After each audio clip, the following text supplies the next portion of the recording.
सभी भक्तों को जय श्री कृष्ण, जय श्री राम, जय गौ माता, जय राधे श्याम।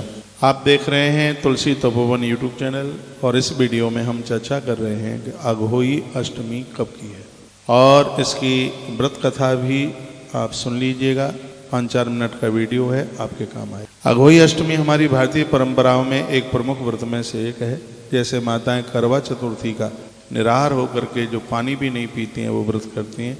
इस व्रत को 2 प्रकार से किया जाता है। एक तो सूर्य अस्त होते समय जल पी लिया जाता है इसमें, और दूसरा है इसमें यह है कि चंद्रोदय का दर्शन करते ही तब ही इसमें जल पिया जाता है। बहुत कठिन है, लेकिन इसमें बच्चों का उत्कर्ष होता है, उनका भविष्य, उनकी तरक्की होती है और बच्चों का बहुत उत्थान होता है जब माँ अपने बच्चों के लिए अहोई अष्टमी का व्रत करे। तो यह कब की है पहले तो मैं यह आपको बता दूं। अब के बार यह अहोई अष्टमी 5 तारीख को होगी।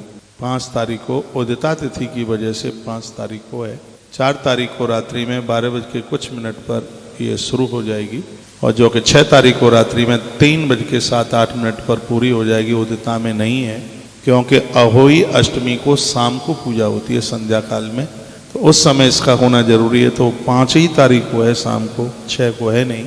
जो व्यवस्था बनाए रखे हैं 6 तारीख को शाम को पूजा करने के लिए, तो 6 तारीख को बिल्कुल भी नहीं है।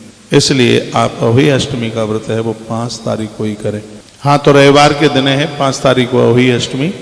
एक बार फिर कहूँगा, ये 4 तारीख को रात्रि में तिथि आरंभ हो जाएगी 12 बज के कुछ मिनट पर है, और जो कि 5 तारीख को उदिता में भी है सुबह और फिर शाम को भी है। तो आप 5 तारीख को ही आप व्रत करें। अब आप कहेंगे तो फिर जल कितने बजे पीना है?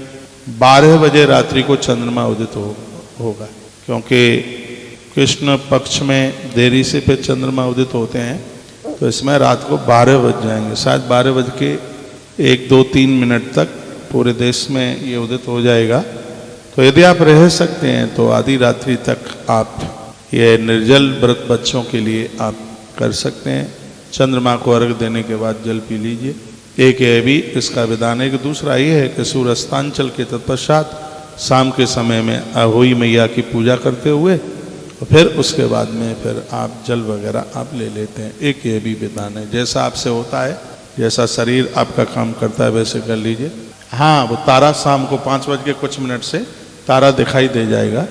इसमें है तारा, रात्रि को तारे, इसमें तारे देखने पर भी, इसमें तारा देखने का भी है और चंद्रोदय का भी है, दोनों है इसमें। तो इसमें तारा तो शाम को ही सूर्यास्तांचल के बाद में आकाश में तारे दिखाई देंगे, तो उस समय आप या अपने व्रत को खोल सकते हैं। तो एक कथा इस प्रकार से है कि एक कोई माता घर की लीपा पोती के लिए वो वन में मिट्टी खोदने के लिए गई। उसके 7 बेटे थे, बड़े होनहार थे वह बच्चे। और जब वो मिट्टी खोदने के लिए गई तो कैसे भी वो कुदाल एक शेरनी के बच्चे का गला काट गई और उसकी मृत्यु हो गई। वो बड़ी दुखित हुई जब वो बच्चा मर गया, एक घरेलू जानवर का बच्चा। इसकी कुदाल से जब वो मर गया तो उसका परिणाम यह निकला कि उसके 7 बच्चे परदेश में लापता हो गए। ये बहुत दुखी थी, बहुत परेशान थी। बच्चों का पता ही नहीं लग पा रहा था कि बच्चे गए तो गए कहाँ। खूब उनको ढूंढा, सब कुछ किया, तो एक बुढ़िया मिली। ऐसा बताते हैं कि स्वयं बेमाता ही उसके सामने रूप छिपा करके आई। तो उसने देखा कि वो स्त्री बहुत दुखी थी, उसने अन्न छोड़ रखा था, परेशान बहुत ज़्यादा थी। पूछा बात क्या है? कहा कि मेरे बच्चों का पता नहीं लग रहा है। तो उसने कहा कि जरूर तो उससे कोई न कोई अपराध हुआ है। तो जब सजग समझदार लोग हैं, उनको हमसे गलतियां हुई हैं बता देना चाहिए। तो उसने कहा कि एक दिन की बात थी, आंगन लीपने के लिए मैं मिट्टी लेने को गई तो मुझसे एक शेरनी का बच्चा कुदाल के प्रहार से वो खत्म हो गया। तो उसने कहा कि इसी पाप की वजह से अपराध तो हुआ है, इसलिए तुम्हारे बच्चे लापता हैं, तुम्हारे बच्चे आए नहीं हैं। बेटी, कल अहोई अष्टमी है, पूरा दिन पानी मत पीना। रात्रि को जब आकाश में तारे नजर आवे, वो अहोई अष्टमी। तुमने तारों की बात कही तो मुझे कथा में ये बात याद आ गई। तो उस समय तुम चंद्र दर्शन का भारी महत्व है इसमें। आप चलो ठीक है, आप अपना व्रत भी खोल लेते हैं तो भी बच्चों के लिए इसमें चंद्रमा का दर्शन करें तो वह बहुत ज़्यादा प्रभावशाली है। तो उस माता ने कहा कि तो अहोई अष्टमी का उसमें तो व्रत कर। अहोई अष्टमी ये दीवार पर बनाई जाती है। मुझे तो बनाना नहीं आता है, आप करते होंगे व्रत, तो आप यह बना लेते होंगे, उसमें वो सब प्रकार से वो पूजन होता है। तो उस देवी ने अहोई माता का वंदन किया, पूजन किया और निराहार रह करके ये किया। और जैसे ही इधर आरती पूरी हो रही थी, उसी समय उसके सातों बेटे पर्दे से वापस चल करके आ गए। बोलिए अहोई मैया की जय हो।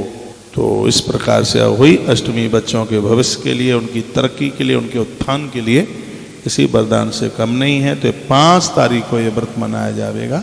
और इसमें स्वयं अहोई माता साक्षात परम्बा का ही रूप है, माँ भगवती है। तो आप अपने अपनी लौकिक रीति के अनुसार, यहाँ अपने अपने लौकिक रूप से इसकी पूजा अपने अपने क्षेत्र के अनुसार होती है। तो इस हिसाब से आप जरूर कीजिएगा। बहुत बहुत धन्यवाद। वीडियो आपने पूरा सुना, अहोई माता की कथा भी आपने सुनी। आपके बच्चे खूब तरक्की करें, स्वस्थ रहें, भगवान के चरणों में हमारी ऐसी प्रार्थना है। इन्हीं शब्दों के साथ जय श्री कृष्ण, जय श्री राम, जय गौ माता, जय राधा।